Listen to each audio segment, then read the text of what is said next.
Hello, everybody, and thank you for joining another session. Just another quick reminder, please make sure to use the Q&A chat if you have any questions.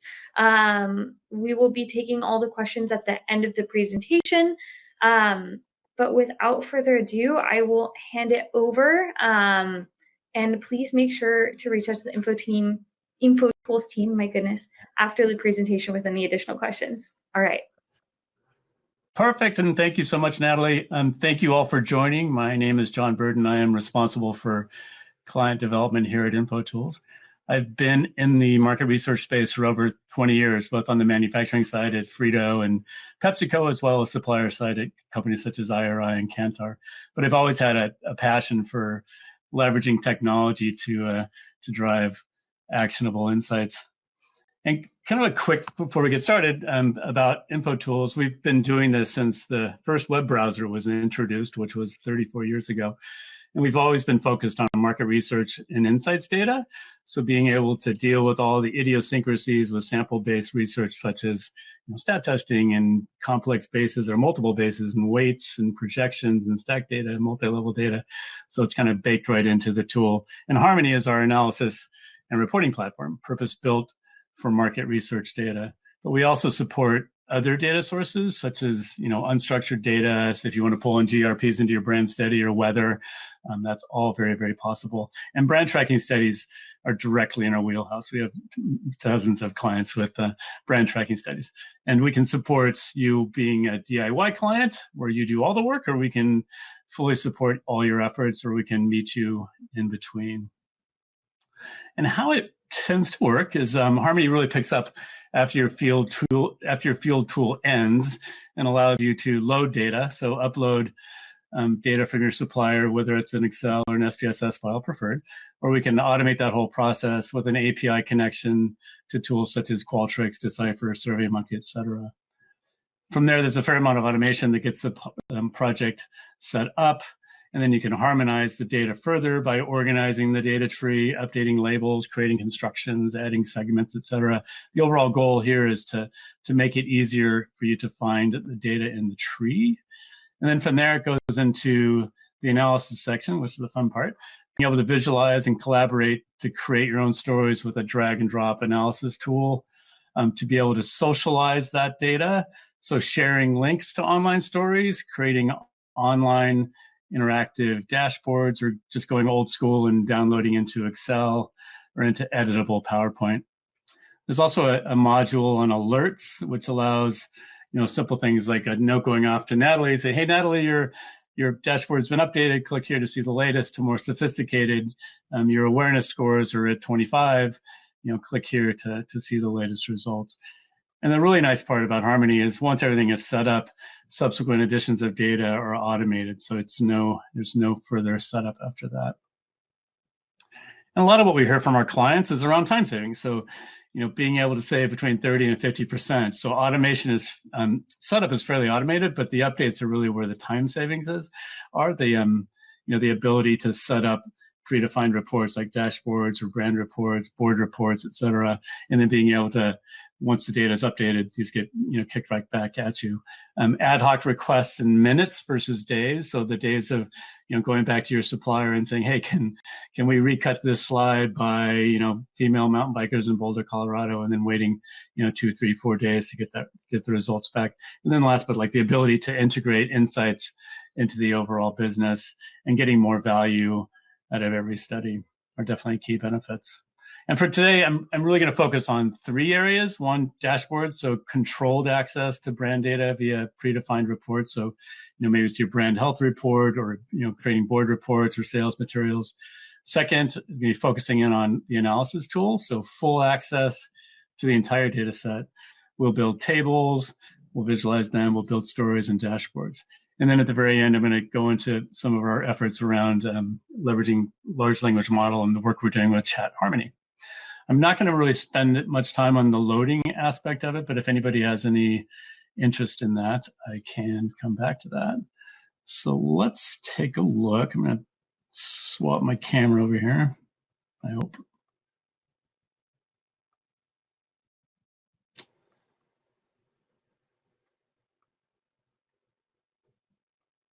Perfect.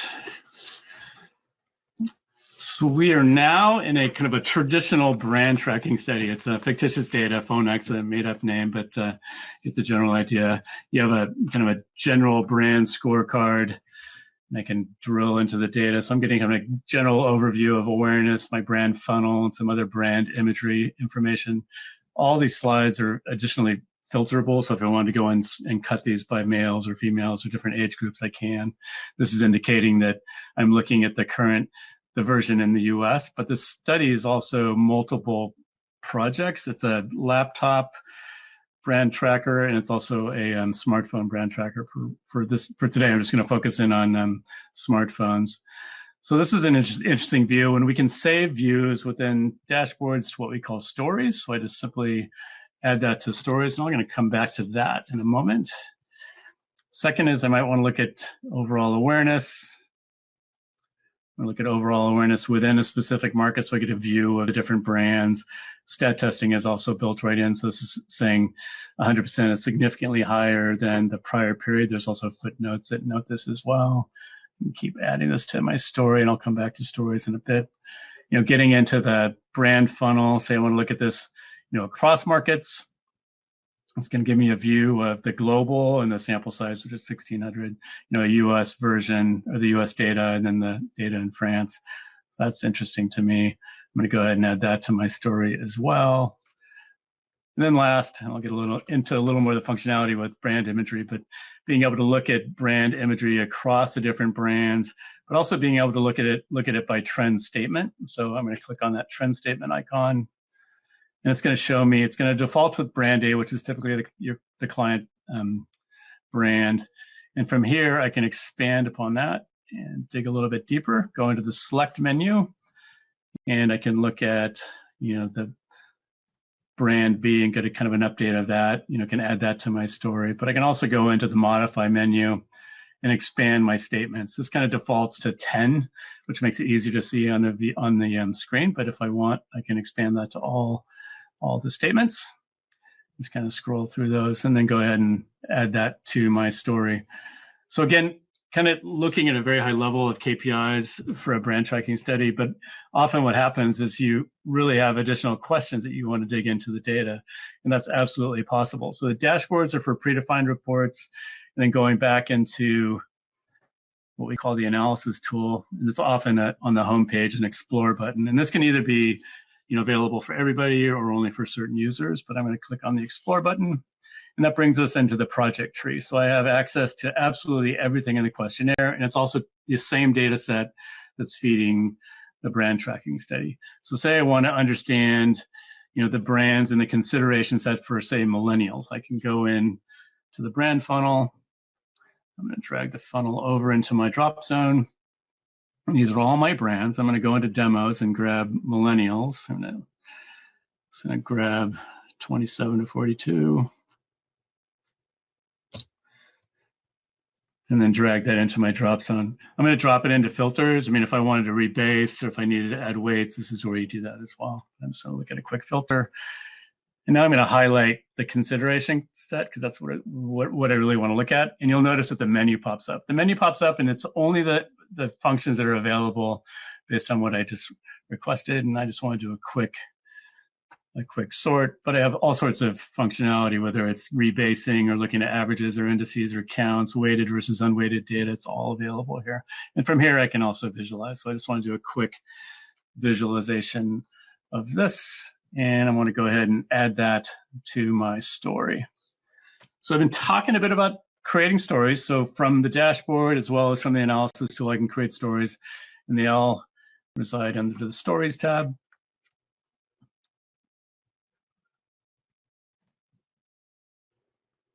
Oops, gotta save it with the filters on.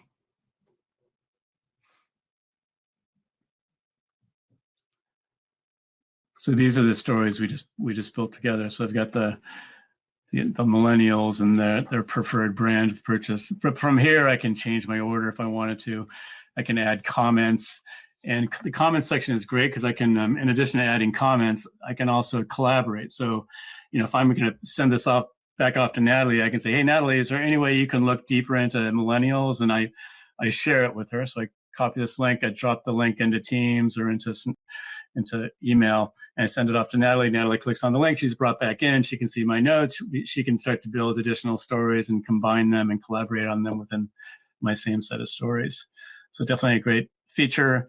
Also the ability to download directly into Excel or into editable PowerPoint, built right into the tool. But for now, what I really want to do is go into a more robust study. It's a study we do for New Zealand tourism, and it's how they manage their overall brand. They consider the country the brand. They've got the main landing page, which also has some dashboard elements in it. So if I click on top visitors, this gives me a good overview of the visitors that are going to New Zealand, where they came from. I can also click in on destination. And this is, again, their look and feel. It's customized to how they want to look at the data. This is kind of the different countries going into New Zealand. And you can also filter by males or females or age groups as kind of real basic exploration. But what I really want to do is go deeper into this study and go to the project tree. So again, same data that's supporting the dashboard. And here I want to just get a good view of who's going into New Zealand and when are they going in. So I'm going to look at the visitor classifications. I'm going to grab, and these are all predefined definitions. So the raw data are just the absolute countries, but we have defined different markets. So I'm going to look at strategic markets, and I want to look at this over time. So I'm going to grab my quarter variable.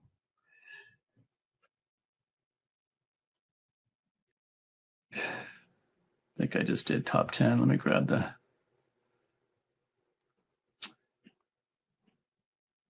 turn off my filter.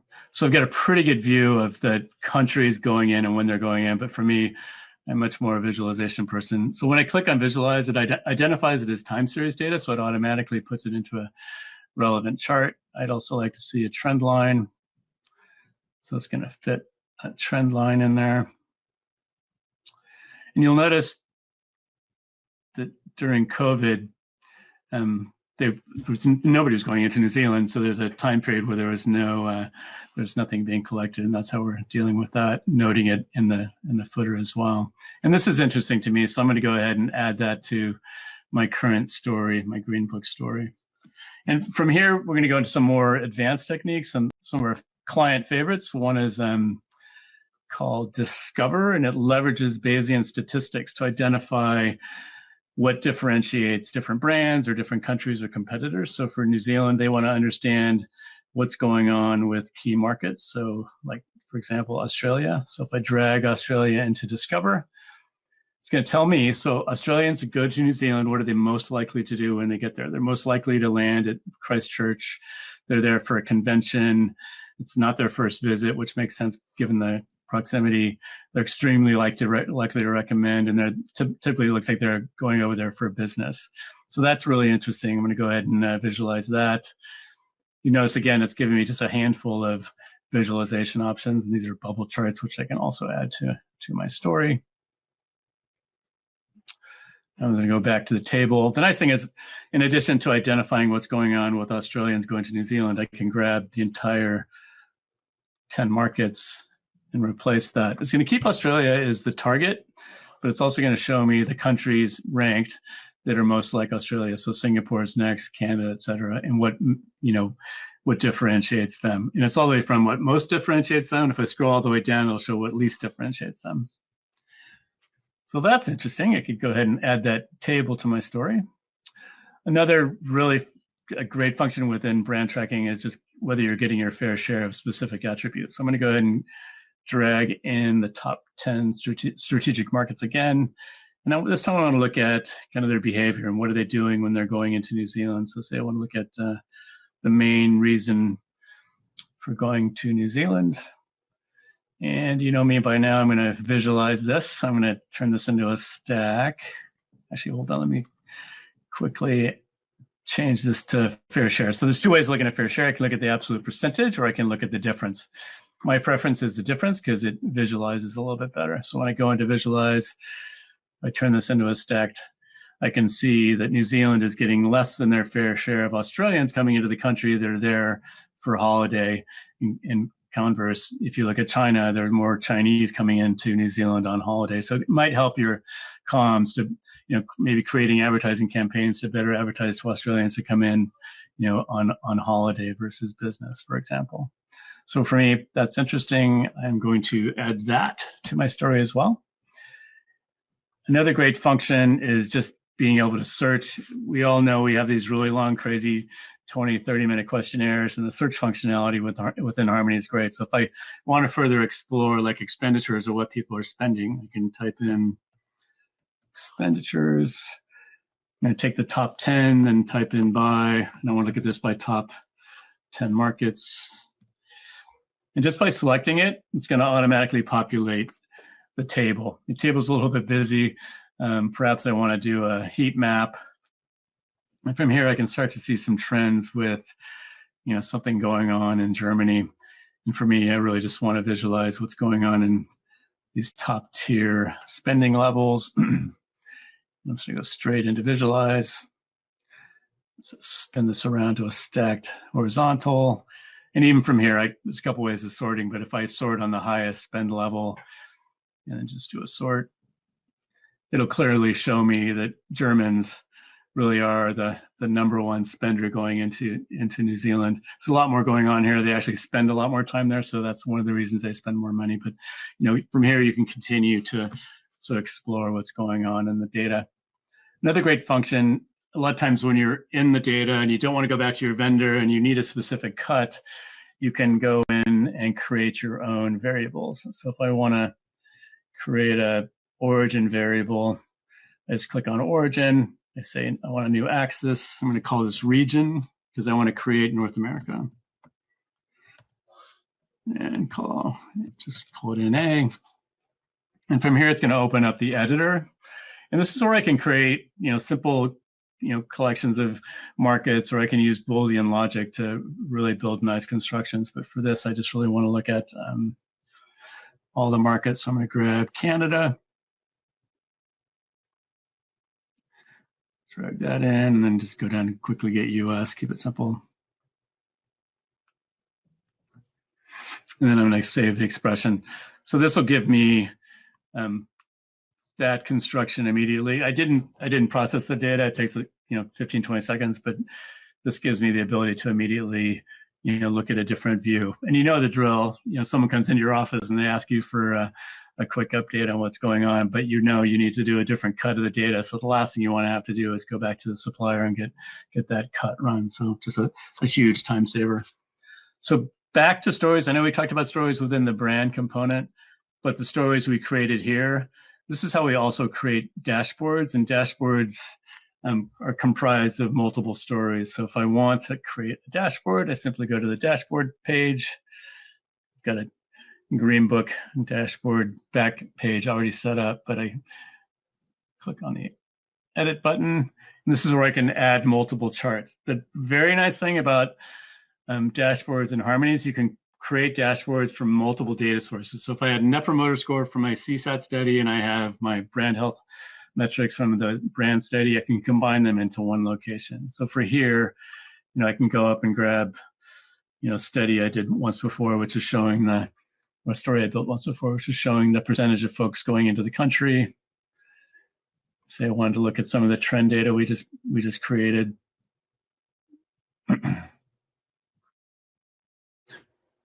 Can drag that in. A lot of this, you're just organizing it very similar to how you would do it in PowerPoint. I mean, I added the image before the call, but can absolutely see the functionality and how similar it is. And even being able to add comments, being able to add comments to a slide. Oops. It's not letting me do it. Add bullets and just kind of figure out key findings. Very handy when someone calls up and says, hey, can you give me a summary of what's going on within New Zealand? So you could go into the brand study and pull brand info. You can go into, say, a Net Promoter NPS study and pull in NPS information and combine it all in one place. To get them back to the dashboard, you copy the link and the URL, drop it into the email, they click on it, they're brought right back into it. So this is the basis of building the dashboard, similar to what I showed to you earlier. Another dashboard and an example of multiple stories or multiple projects within one story is work we do with New Zealand Transport. So there's a study done, but on COVID, there's a journey monitor, there's a state highway, there's a biking and walking study. And these are all done by multiple vendors, but they're all in one location. So when the person, the head of this group wants to pull stories from different projects, they can do that directly in Harmony. And the nice thing is when each of these are updated, each of those individual stories are also updated. So last, I want to share some work we're doing with what we're calling Chat Harmony. And if the technology gods are in alignment, I'm going to have Johan do a quick demo. We're picking up with a table that's in a story, and he's going to walk us through how we're approaching large language models and leveraging them to find key findings in a project. Usually this is where the analyst will assign some of their own commentary. In this case, boring old human commentary. However, using our new AI Insight option and the power of large language models, we're able to generate a commentary on the fly based on this data set that encompasses the perspective of a researcher. So the prompts here are really driven around creating a helpful analysis commentary. And then further to that, we can start a dialogue. In this case, what are the 3 takeaways from this commentary? Thus allowing for a short summary of the 3 takeaways from this particular analysis on the screen. We always have the option here to copy and paste and submit this commentary to be part of this view. So when it is exported from the platform or other members of your audiences view it, they can see that. And as you can see, as we move here through the other views, this AI-generated commentary can be applied, shown, and ultimately exported from any one of those views that has been created. Because of the AI Insights option, we do have the ability to have an ongoing conversation with data as well. So rather than generating a standard one-off commentary, we can now start to talk about this data from the perspective of things that are available on screen and potentially those that aren't. So in this case, doing a netting on the fly, asking about sample of people under 55, while not appearing directly in the data, the language model has been able to do the calculations to work that out, effectively creating a net and letting us know that 42 people of the sample are under 55 years of age. Of those people in China and New Zealand, how many are under 35 in age, but also right-handed? So here again, looking at handedness, the second part of this data table, age, the top part, and also country, which is the banners going across. The language model is able to analyze this data, do its various calculations, and ultimately draw a conclusion here, which can be really helpful to the researcher, effectively creating some netting on the fly and also looking at the data to come up with our final answer here. 8 people who are under 35 in age are also right-handed from China and New Zealand in the sample. And then finally, taking the highest age group and the lowest age group, which countries which countries are represented the most by these groups. So again, asking further information about the data and also assuming that we're doing an analysis across the data set that is available here. Now, as we can see here, that as the language model goes through its various calculations, it does show the evidence of those so that we can do a validity and sanity check on that information. Thank you so much for your time. We're excited to get this in the hands of all users. Yeah, and thanks to Johan for pulling that together. It's still in a test environment, but very exciting, especially when you start to think about the ability to use it across multiple studies and say, hey, what are the significant changes from the last wave of this study? So it's very exciting. There's a lot to digest, but definitely thank you. I appreciate your time. I believe we have a little bit of time for questions. I mean, there's a lot to digest, but I really feel like Harmony is a perfect application for automating your core brand projects, giving you the ability to further explore and really helping future-proof your studies. Very, very common to migrate your studies from one vendor to another, and having it in a common platform makes that whole process much, much easier. Awesome. Yeah, so it looks like we do have some time for questions. I just wanted to start out with this first one, and you might have touched on this already, but can you create variables with Harmony? Yeah, I did touch on it. Yeah, so within the editor, you can create any variables based on Boolean logic. So definitely. Okay, awesome. And could you touch also a little bit on how to build stories from different databases or projects?